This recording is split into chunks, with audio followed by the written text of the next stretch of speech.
സമയവും സാഹചര്യവും എപ്പോൾ വേണമെങ്കിലും മാറാം. അതിനാൽ ആരെയും അപമാനിക്കരുത്, അല്ലെങ്കിൽ ആരെയും വില കുറച്ച് കാണരുത്. നിങ്ങൾ ശക്തനായിരിക്കാം, പക്ഷെ സമയം നിങ്ങളെക്കാൾ ശക്തനാണ്.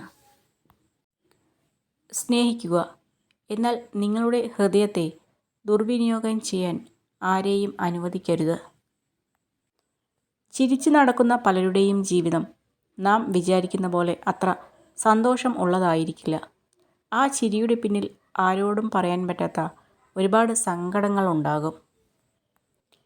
മനസ്സിൽ ആഴത്തിലുള്ള മുറിവ് ഏൽപ്പിച്ചതിനു ശേഷം പിന്നെ എന്തെല്ലാം സ്നേഹപ്രകടനം നടത്തിയാലും അതൊരിക്കലും ആ മുറിവ് ഉണക്കുന്നതിനുള്ള മരുന്നാകില്ല. അതുകൊണ്ട് തന്നെ സംസാരിക്കുമ്പോൾ ശ്രദ്ധിച്ച് സംസാരിക്കുക. നമ്മളെ മാറ്റി നിർത്തുന്നവർക്കാണ് ഒരുപാട് കാരണങ്ങൾ വേണ്ടത്. നമുക്ക് മാറി നിൽക്കാൻ ഒരൊറ്റ കാരണം മാത്രം മതി. അവർക്ക് നമ്മളെ വേണ്ട എന്ന ഒരൊറ്റ കാരണം മാത്രം. നിങ്ങൾ എത്ര നല്ലവരാണെങ്കിലും എന്തൊക്കെ നന്മകൾ ചെയ്തിട്ടുണ്ടെങ്കിലും നമ്മളിൽ നിന്നും ഒന്നും കിട്ടാതെ വരുമ്പോൾ നിങ്ങളുടെ സ്ഥാനം എപ്പോഴും കറിയിലിട്ട കറിവേപ്പില പോലെ ആയിരിക്കും. എത്ര കലങ്ങിയ വെള്ളവും അല്പസമയം കാത്തിരുന്നാൽ തെളിയും. മനസ്സും ഇതുപോലെയാണ്. എത്ര കലുഷിതമായ മനസ്സാണെങ്കിലും കുറച്ചു സമയം കഴിയുമ്പോൾ ശാന്തമാകും. ക്ഷമ കൊണ്ട് പലതും നേടാൻ കഴിയും. ജീവിതം ചിലപ്പോൾ വളരെ വിചിത്രമാണ്. നമ്മളെ സഹായിക്കുമെന്ന് കരുതുന്നവർ പോലും നോക്കി നിൽക്കുമ്പോൾ നമ്മൾ സ്വപ്നത്തിൽ പോലും കാണാത്തവർ നമ്മളെ സഹായിക്കാൻ എത്തുന്നത് കാണാം.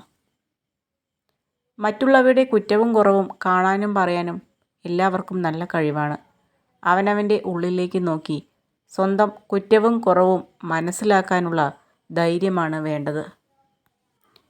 നമുക്ക് അടുപ്പമുള്ള ഒരു വ്യക്തി കള്ളം പറഞ്ഞു എന്നറിയുമ്പോൾ നമുക്കുണ്ടാവുന്ന ഏറ്റവും വലിയ വിഷമം ആ വ്യക്തി കള്ളം പറഞ്ഞു എന്നുള്ളതല്ല, ഇന്നു മുതൽ അയാളെ വിശ്വസിക്കാൻ പറ്റില്ല എന്നുള്ളതാണ്. നിങ്ങൾക്ക് കൊടുങ്കാറ്റിനെ ശമിപ്പിക്കാൻ കഴിയില്ല. അതിനുള്ള ശ്രമം നിർത്തുക. നിങ്ങൾക്ക് ചെയ്യാൻ കഴിയുന്നത് സ്വയം ശാന്തമായിരിക്കുക എന്നതാണ്. കൊടുങ്കാറ്റ് അതിൻ്റെ സമയമാകുമ്പോൾ കടന്നു പോകും. ചേർത്തു പിടിക്കാൻ ഒരു നല്ല സ്നേഹമുണ്ടെങ്കിൽ തീരാവുന്ന ഒരുപാട് സങ്കടങ്ങളുണ്ട് എല്ലാവരുടെയും ജീവിതത്തിൽ. വിട്ടുകളയാൻ തോന്നാത്തതും എന്നാൽ സ്വന്തമാക്കാൻ പറ്റാത്തതുമായ ചില ബന്ധങ്ങളായിരിക്കും നമുക്ക് കൂടുതൽ സന്തോഷവും അതുപോലെ തന്നെ സങ്കടവും നൽകുന്നത്. നീ ശരിയെന്ന് ഉറപ്പുള്ള കാലത്തോളം നിന്റെ തീരുമാനങ്ങളിൽ ഉറച്ച് മുന്നോട്ട് പോവുക. കാരണം മുന്നോട്ടുള്ള നിന്റെ ജീവിതം നീ തന്നെയാണ് ജീവിച്ച് തീർക്കേണ്ടത്. സ്വന്തം തെറ്റുകൾ ഒരിക്കലും അംഗീകരിക്കാത്ത ആളുകളിൽ നിന്നും അകലം പാലിക്കുക. കാരണം അവർ എല്ലായ്പ്പോഴും നിങ്ങളെ തെറ്റുകാരനാക്കാൻ ശ്രമിക്കും. നിങ്ങൾ എളുപ്പമുള്ള അവസ്ഥയിലായിരിക്കുമ്പോൾ ബുദ്ധിമുട്ടുള്ള കാര്യങ്ങൾ ആസൂത്രണം ചെയ്യുക. നിസ്സാരമായ അവസ്ഥയിലാണെങ്കിൽ മഹത്തരമായ കാര്യങ്ങൾക്കായി ഒരുങ്ങിയിരിക്കുക.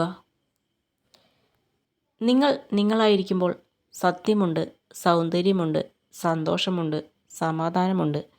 വിധിയെ കുറ്റപ്പെടുത്തിയിരിക്കാതെ ഉള്ള സമയം സന്തോഷകരമായി ഇരിക്കാൻ ശ്രമിക്കുക. സ്വഭാവവും ശീലങ്ങളും കൂടിച്ചേരുന്നതാണ് നമ്മുടെ വ്യക്തിത്വം. നമ്മൾ ജീവിതത്തിൽ ഇഷ്ടപ്പെടുന്നതും ചിന്തിക്കുന്നതും ചെയ്യാൻ ആഗ്രഹിക്കുന്നതുമെല്ലാം നമ്മുടെ വ്യക്തിത്വമായി മാറുന്നു. നമ്മുടെ വ്യക്തിത്വം നിർണ്ണയിക്കുന്ന ഘടകങ്ങളാണ് നമ്മുടെ ശീലങ്ങൾ.